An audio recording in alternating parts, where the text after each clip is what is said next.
देखो बेटा, कल अपन लोगों ने एक टॉपिक शुरू किया था हिमांक अवनमन वाला। कौन सा? हिमांक अवनमन वाला। परिभाषा ऐसी थी कि जब किसी विलायक में हम किसी आवासशील विलेय या विद्युत अनपघट को मिलाते हैं तो उसके हिमांक में सदैव कुछ न कुछ कमी आ जाती है। तो उसके हिमांक में सदैव कुछ न कुछ कमी आ जाती है।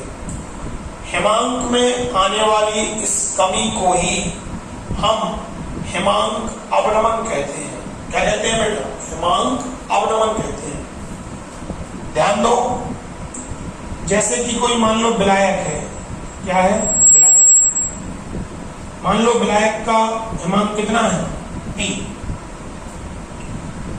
भैया हमने विलयन बनाया, विलयन का हिमांक कितना है? PS। विलायक का हिमांक होगा अधिक। कैसा होगा? अधिक। और जो विलयन बनेगा उस विलयन का हिमांक कैसा होगा? कम। क्योंकि आपने हमसे क्या बोला? जब किसी विलायक में किसी आवासशील विलेय की थोड़ी सी मात्रा को मिलाकर विलयन का निर्माण किया जाता है तो उसके हिमांक में सदैव कुछ ना कुछ क्या आ जाती है? कमी आ जाती है। और हिमांक में आने वाली इस कमी को ही हम क्या कहते हैं? हिमांक अवनमन कहते हैं। तो विलायक का हिमांक होगा अधिक, विलयन का हिमांक होगा कम। अगर हम आपसे पूछे हिमांक अवनमन बताओ, क्या बताओ? हिमांक अवनमन।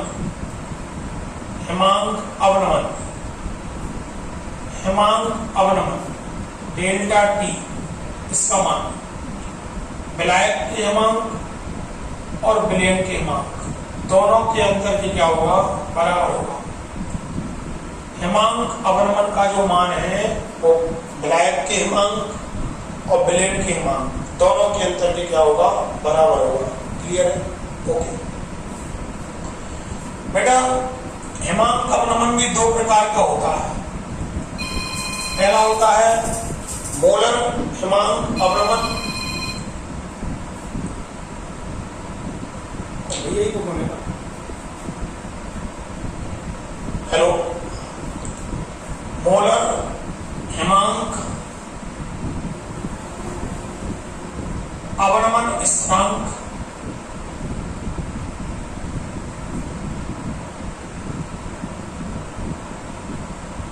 है ना। और दूसरा है मोलर हिमांक अवनमन स्थिरांक।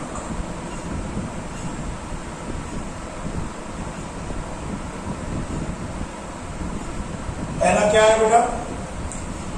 पहला टॉपिक है हमारा मोलर हिमांक अवनमन स्थिरांक और दूसरा टॉपिक है मोलर हिमांक अवनमन स्थिरांक। इसको हम लोग K या K100 से लिखेंगे और इसको हम लोग KF या फिर K1000 से लिखेंगे, है ना। तो हमारा टॉपिक है मोलर हिमांक अवनमन स्थिरांक। मोलर हिमांक अवनमन स्थिरांक। कल के जो वीडियो में हमने आपको टॉपिक पढ़ाया था वो था क्वथनांक उन्नयन स्थिरांक। वो भी उसके दो टॉपिक पढ़ाए थे, मोलर क्वथनांक उन्नयन स्थिरांक और मोलर क्वथनांक उन्नयन स्थिरांक। उसी के जैसे हैं बेटा। इसमें हम विलायक की मात्रा कितनी लेंगे? इसमें हम विलायक की मात्रा लेंगे 100 ग्राम, है ना। और आवासशील विलेय की कितनी मात्रा लेंगे? 1 मोल मात्रा लेंगे। आवासशील विलेय की कितनी मात्रा लेंगे? 1 मोल। इसमें हम विलायक की मात्रा कितनी लेंगे? 1000 ग्राम। ठीक है। और आवासशील विलेय की मात्रा कितनी लेंगे? 1 मोल, है ना। आपको पता होना चाहिए मोल को ही हम लोग ग्राम अणु भी कह सकते हैं। क्या कह सकते हैं? ग्राम अणु। तो देखो डेफिनेशन कैसे बनेगी, परिभाषा कैसे बनेगी? जब किसी विलायक की 100 ग्राम मात्रा में किसी आवासशील विलेय या विद्युत अनपघट्य की 1 मोल मात्रा को मिलाया जाता है, 1 मोल मात्रा को मिलाया जाता है, तो उसके हिमांक में होने वाली कमी को हम मोलर हिमांक अवनमन स्थिरांक कहते हैं। इसे हम K या K100 से लिखकर क्या करते हैं? प्रदर्शित करते हैं। क्लियर हुआ क्या? एक बार फिर से लिखना। जब किसी विलायक की 100 ग्राम मात्रा में किसी आवासशील विलेय या विद्युत अनपघट्य की 1 मोल मात्रा को मिलाया जाता है, तो उसके हिमांक में होने वाली कमी को हम क्या कहते हैं? मोलर हिमांक अवनमन स्थिरांक कहते हैं। इसे हम K या K100 से लेकर क्या करते हैं? प्रदर्शित करते हैं। मोलर हिमांक अवनमन स्थिरांक के आधार पर अगर हम आपसे पूछें कि आप हमें आवासशील विलेय का अणुभार बताओ, हमने आपसे कहा मोलर हिमांक अवनमन स्थिरांक के आधार पर आप हमें आवासशील विलेय का अणुभार बताओ। अणुभार M बराबर होगा बेटा 100 into K into small w upon में कैपिटल W इंटू में डेल्टा T, है ना। ये मोलर हिमांक अवनमन स्थिरांक के आधार पर आवासशील विलेय के अणुभार का सूत्र हो गया। इसमें M क्या है? अणुभार। K क्या है बेटा? मोलर हिमांक अवनमन स्थिरांक, है ना। स्मॉल w क्या है? आवासशील विलेय की ग्राम में मात्रा, आवासशील विलेय की ग्राम में मात्रा। कैपिटल W क्या है? विलायक का ग्राम में भार, विलायक का ग्राम में भार। और डेल्टा T क्या है? डेल्टा T है हिमांक अवनमन। क्या है? हिमांक अवनमन। क्लियर? ओके। अब इधर आओ, मोलर हिमांक अवनमन स्थिरांक, इसमें कुछ नहीं, विलायक का भार कितना लेना है? 1000 का। फिर से बोलो, जब किसी विलायक की 1000 ग्राम मात्रा में, जब किसी विलायक की 1000 ग्राम मात्रा में किसी आवासशील विलेय या विद्युत अनपघट्य की 1 मोल मात्रा को मिलाया जाता है, 1 मोल मात्रा को मिलाया जाता है, तो उसके हिमांक में आने वाली कमी को हम क्या कहते हैं? मोलर हिमांक अवनमन स्थिरांक कहते हैं। इसे हम Kf या K1000 से लिखकर क्या करते हैं? प्रदर्शित करते हैं। क्लियर हुआ? फिर से बोलो, जब किसी विलायक की 1000 ग्राम मात्रा में किसी आवासशील विलेय या विद्युत अनपघट्य की 1 मोल मात्रा को मिलाया जाता है, तो उसके हिमांक में होने वाली कमी को हम मोलर हिमांक अवनमन स्थिरांक कहते हैं। इसे हम Kf या K1000 से लिखकर क्या करते हैं? प्रदर्शित करते हैं। मोलर हिमांक अवनमन स्थिरांक के आधार पर अगर हम आपसे पूछें कि आप हमें आवासशील विलेय का अणुभार बताओ, आवासशील विलेय का अणुभार M बताओ, तो ये होगा 1000 गुणा Kf गुणा स्मॉल w अपॉन में कैपिटल W इंटू में डेल्टा T। क्लियर है? यहाँ पे बेटा M क्या है? आवासशील विलेय का अणुभार। Kf क्या है? मोलर हिमांक अवनमन स्थिरांक। स्मॉल w क्या है? विलेय की ग्राम में मात्रा। कैपिटल W क्या है? विलायक की ग्राम में मात्रा। डेल्टा T क्या है? हिमांक अवनमन, हिमांक अवनमन। क्लियर हो? ओके। अच्छा, आज का जो अपना नेक्स्ट टॉपिक है बेटा, वो है हिमांक अवनमन को ज्ञात करने की बेकमान विधि। नेक्स्ट जो अपना टॉपिक है वो है बेटा हिमांक अवनमन को ज्ञात करने की बैकमान विधि। हिमांक अवनमन को ज्ञात करने की कौन सी विधि? बैकमान विधि। ठीक है, इस विधि में लिया गया जो उपकरण है उसका हमने चित्र आपके सामने बनाया है। इसमें देखो क्या होता है। इसमें सबसे पहली चीज कांच की बनी हुई एक नली होती है। यह कांच की बनी हुई नली जिसके पार्श्व में या जिसके साइड में एक छोटी सी नली लगी रहती है, या एक पार्श्व नली लगी रहती है, जिसके साइड में एक छोटी सी नली या पार्श्व नली क्या होती है? लगी रहती है। ये जो नली है, ये नली बेटा हिमनली कहलाती है। कौन सी नली कहलाती है? हिमनली कहलाती है। ठीक है, इसी नली में हम उस विलायक या उस विलेन को भरते हैं जिसके हिमांक की हमें क्या करनी हो? गणना करनी हो। इसी में भरते हैं। साथ में बेटा एक इसमें बैकमान तापमापी डला रहता है। क्या डला रहता है? बैकमान तापमापी। ये देखो इसमें एक बैकमान तापमापी डला है ना। वास्तविकता में हमने आपको कल भी बताया था कि ये तापमापी नहीं है, बल्कि यह एक तापांतर मापी है। और इसकी यह विशेषता है कि ये 0.01 डिग्री सी तक के तापांतर को सही एक्यूरेट क्या कर सकता है? माप सकता है। साथ ही में इसमें क्या डला हुआ है? बिलोडक डला हुआ है। ये बिलोडक डला हुआ है ना। हमने आपको कल बताया था बिलोडक का काम एक चम्मच की जैसी संरचना होती है। इसका काम विलेन को मिक्स करना या हिलाने का इसका काम होता है। ठीक है, ये जो हिमनली है ना, ये अपने चारों ओर से एक और कांच की नली से घिरी रहती है ना। दिख रहा है आपको? ये एक और कांच की नली से घिरी रहती है जिसको हम लोग वाह्य जैकेट कहते हैं। क्या कहते हैं? वाह्य जैकेट, है ना। ये जो वाह्य जैकेट है, ये यहाँ पे अति शीतलन की घटना को रोकने का कार्य करती है। कौन सी घटना को? अति शीतलन की घटना को रोकने का कार्य करती है ये बाह्य जैकेट। ठीक है, इस बाह्य जैकेट, एक और चीज देखो पहले, ये जो पूरा उपकरण है, पूरा उपकरण, इसको हमने एक पिघलती हुई बर्फ से भरे हुए बीकर में रखा है। जी है बेटा, पिघलती हुई बर्फ। क्या है? पिघलती हुई बर्फ। तो हमने इसको पिघलती हुई बर्फ से भरे हुए बीकर में क्या हुआ है?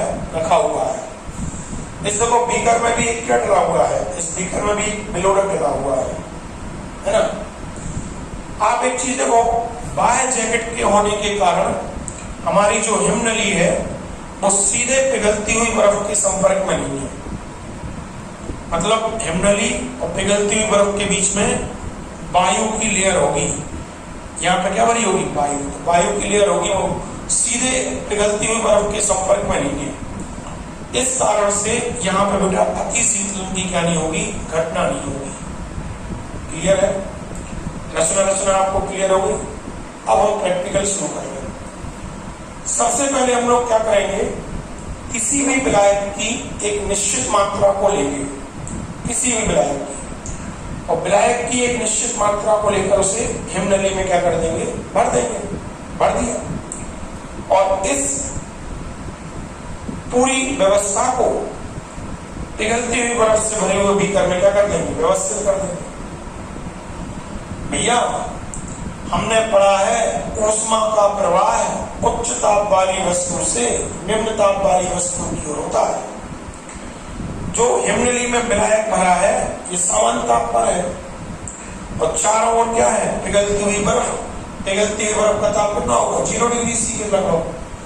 तो भैया चारों ओर का टेम्परेचर होगा कम, तो विलायक की जो ऊष्मा है वो पिघलती हुई बर्फ की ओर जाएगी। अगर विलायक की ऊष्मा बेटा पिघलती हुई बर्फ की ओर जाती है तो हमारे विलायक का जो टेम्परेचर है वो धीरे धीरे क्या होगा, कम होगा। धीरे धीरे हमारे ब्लैक का टेम्परेचर क्या होगा, कम होगा। जब आप इसे इसके संपर्क में रख दोगे तो धीरे धीरे टेम्परेचर क्या होने लगेगा, कम होने लगेगा, है ना। अब कुछ समय बाद एक अवस्था ऐसी आएगी कि टेम्परेचर का मान अपने आप घटना क्या हो जाएगा, बंद हो जाएगा। जिस अवस्था में टेम्परेचर का घटना क्या हो जाए, बंद हो जाए, उस अवस्था में हम क्या करेंगे, बाहर बीकर में जो ये बिलोडक डला है, बिलोडक, इस बिलोडक को थोड़ा सा क्या करेंगे, चलाएंगे, है ना, जिससे बर्फ के पिघलने की दर क्या होगी, बढ़ेगी।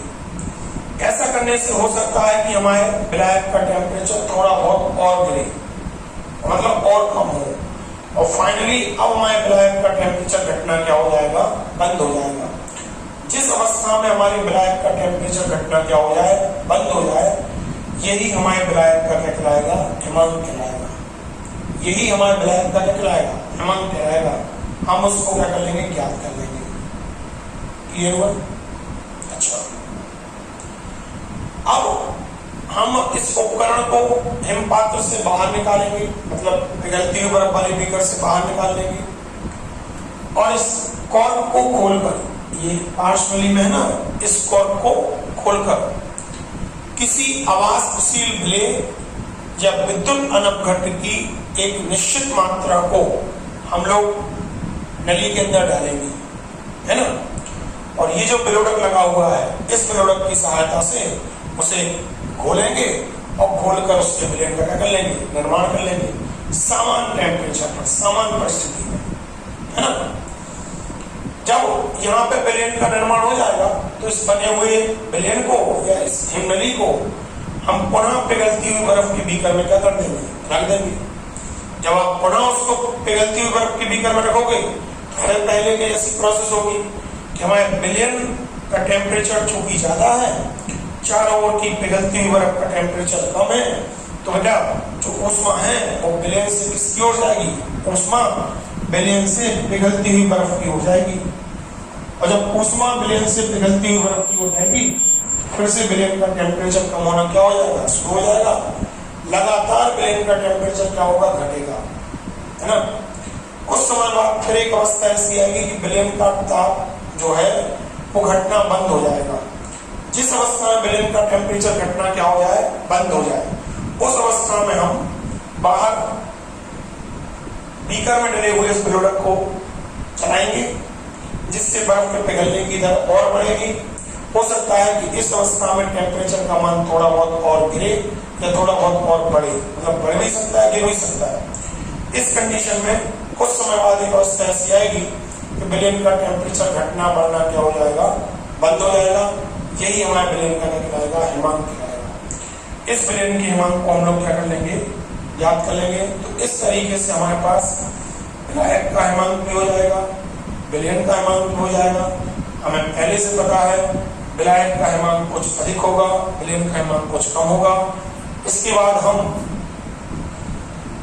हिमांक अवनमन की क्या करेंगे, गणना करेंगे। तो हिमांक अवनमन कैसे निकलेगा, विलयन के विलायक के हिमांक में से हम विलयन के हिमांक को घटा देंगे, तो मैं हिमांक अवनमन की मान की क्या हो जाएगी, प्राप्ति हो जाएगी, है ना। तो इस तरीके से हम बैकमान विधि के द्वारा हिमांक अवनमन की क्या कर सकते हैं, गणना कर सकते हैं। बोल बेटा, आपको क्लियर हुआ, कोई दिक्कत तो नहीं है? ठीक, देखो कल के टॉपिक और आज के टॉपिक के बेस पर अगर हम आपको आज एक न्यूमेरिकल कराएं, दो न्यूमेरिकल अगर हम आपको करवाएं, ध्यान देना जरा। एक न्यूमेरिकल हम बोल रहे, एक अवाष्पशील विलेय पदार्थ के 2.5 ग्राम को 100 ग्राम बेंजीन में घोलने पर उसके क्वथनांक में 0.4 डिग्री सी की वृद्धि हुई। बेंजीन के लिए मोलल उन्नयन स्थिरांक 2.67 है। पदार्थ के अणुभार की गणना कीजिए। ध्यान से देखना, सुनो, एक अवाष्पशील विलेय पदार्थ के 2.5 ग्राम को, बोलो विलेय की ग्राम में मात्रा कितनी है, विलेय की ग्राम में मात्रा लिखेंगे स्मॉल डब्ल्यू से। विलेय की ग्राम में मात्रा है 2.5 ग्राम, ठीक है। 100 ग्राम बेंजीन में घोला गया, 100 ग्राम बेंजीन में घोला गया तो बेंजीन क्या है, विलायक। तो विलायक की ग्राम में मात्रा कैसे लिखेंगे, कैपिटल डब्ल्यू से। तो 100 ग्राम बेंजीन में घोला गया तो विलायक की मात्रा 100 ग्राम हो गई। वो कह रहे हैं कि उसके क्वथनांक में 0.4 डिग्री सी की वृद्धि हुई। क्वथनांक में कितने की वृद्धि हुई, क्वथनांक में वृद्धि हुई 0.4 डिग्री सी, 0.4 डिग्री सी की क्वथनांक में वृद्धि हो गई। बेंजीन के लिए मोलल उन्नयन स्थिरांक, मोलल, कल अपने आपको बताया था भैया उन्नयन स्थिरांक 2 प्रकार के थे, एक तो था मोलर और एक था मोलर, है ना। अपन लोगों ने दिमाग में क्लियर किया था कि मोलर को के या K100 से लिखेंगे और मोलर को अपन लोग KB या K1000 से लिखेंगे। तो बेटा ये मोलर दिया है, मोलर दिया तो KB से लिखेंगे, KB बराबर कितना दिया है 2.67। हमें इसके अणुभार की गणना करनी है, ठीक है। हमने आपको कल एक सूत्र बताया था, मोलल उन्नयन स्थिरांक, मोलल उन्नयन स्थिरांक के आधार पर अवाष्पशील विलेय का अणुभार m बराबर सूत्र होता है 1000 गुणा KB into small w upon में capital W into delta T। m बराबर 1000 ये रहा, KB का मान कितना है 2.67, स्मॉल w कितना है 2.5, कैपिटल W कितना है 100, डेल्टा T कितना है 0.4। इसको हम करेंगे सॉल्व, है ना। अगर अपन इसको सॉल्व करें,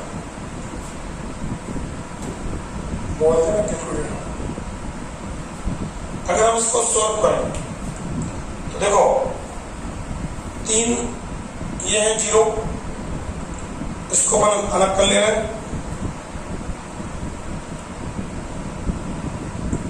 ध्यान दो बेटा 3 0 है, 3 अंक के बाद दशमलव अलग कर दो तो 267 का मल्टीप्लाई करना है 25 में, ये आएगा ऊपर 6675, नीचे 100 का गुणा 0.4 में करेंगे कितना हो जाएगा, ये हो जाएगा अपना 40 हो जाएगा, ठीक है। कैलकुलेट करो, इसमें भाग देगा अपन लोग कितने से 40 से, तो ये अणुभार आ जाएगा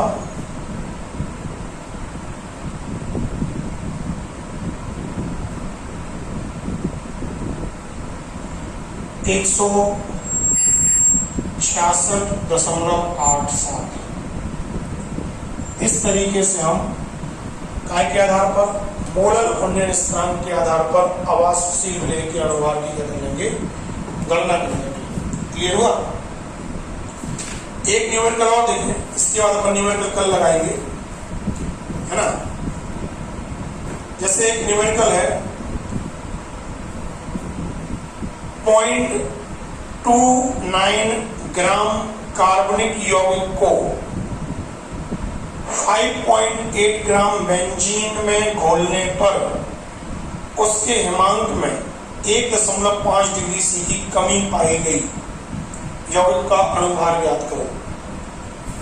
ध्यान देना, ये जो क्वेश्चन हमने आपको लगवाया था वो क्वथनांक उन्नयन के आधार पर लगवाया था। एक ही जो क्वेश्चन आपको लगा रहा है हिमांक अवनमन के आधार पर लगा रहा है, ताकि आप लोग भी घर पर रहकर न्यूमेरिकल्स को ट्राई कर सकें। कल मैं इसको लगवाऊंगा, है ना, और आपके व्हाट्सएप पे कुछ न्यूमेरिकल्स की फोटो भेज दूंगा या क्लिप में कुछ न्यूमेरिकल्स भेज दूंगा पेपर में, तो आप उसको देख लेना। 0.29 ग्राम कार्बनिक यौगिक को 0.29 ग्राम कार्बनिक यौगिक को। बोलो यौगिक विलेय की ग्राम में मात्रा कितनी है? विलेय की ग्राम में मात्रा है 0.29 ग्राम। 5.8 ग्राम बेंजीन में घोलने पर बेंजीन की मात्रा कितनी है? 5.8 ग्राम बेंजीन में घोलने पर हिमांक में 1.5 डिग्री की सी की कमी पाई जाती है। हिमांक में कमी कितने की आई? हिमांक अवनमन को डेल्टा टी से लिखेंगे। 1.5 डिग्री सी की कमी पाई जाती है। यौगिक का अणुभार ज्ञात करो। अणुभार m बराबर क्वेश्चन मार्क। बेंजीन के लिए इन्होंने Kf का मान दिया है। Kf 5 डिग्री सी प्रति मोलर, 5 डिग्री सी प्रति मोलर। यानी कि ये वाला जो क्वेश्चन है बेटा, ये भी मोलल अवनमन स्थिरांक के आधार पर है। इन क्वेश्चंस को करते समय हमें ये ध्यान रखना है कि हमें न्यूमेरिकल में मोलल दिया हुआ है या मोलर दिया हुआ है, इनको विशेष तौर पर ध्यान रखना है। तो अब हम लोग चल रहे हैं मोलल हिमांक अवनमन स्थिरांक के आधार पर, हाँ, अवाष्पशील विलेय का जो अणुभार है m, इसका सूत्र क्या होगा? 1000 इंटू में Kf इंटू में स्मॉल w अपॉन में कैपिटल W इंटू में डेल्टा टी। सिंपल से न्यूमेरिकल है। बताओ अवाष्पशील विलेय का अणुभार 1000 अपनी जगह ठीक है? हाँ ठीक है। Kf का मान बोलो। Kf का मान ये 5 दिया हुआ है। स्मॉल w कितना दिया हुआ है? 0.29 दिया हुआ है। अपॉन विलेय की ग्राम में मात्रा कितनी है? 5.8 है। और डेल्टा टी कितना दिया हुआ है? 1.5 दिया हुआ है। क्लियर? अब इसको हमें सॉल्व करना है। अगर हम इसकी कैलकुलेशन करें, ध्यान देना, अगर हम इसकी कैलकुलेशन करें तो ये 2 0 2 अंक के बाद दशमलव हट जाएगा, है ना? 10 गुणा 5 50 हो जाएगा। तो हम कैलकुलेशन करें, 50 में हम गुणा कर रहे हैं 29 से, ऊपर की कैलकुलेशन हो जाएगी 1450 से, नीचे 1450, इसमें भाग दे रहे अपन 5.8 से पहले, ठीक है? भाग देंगे, फिर इसमें भाग दे रहे अपन 1.5 से। तो ये पूरा आंसर आ जाएगा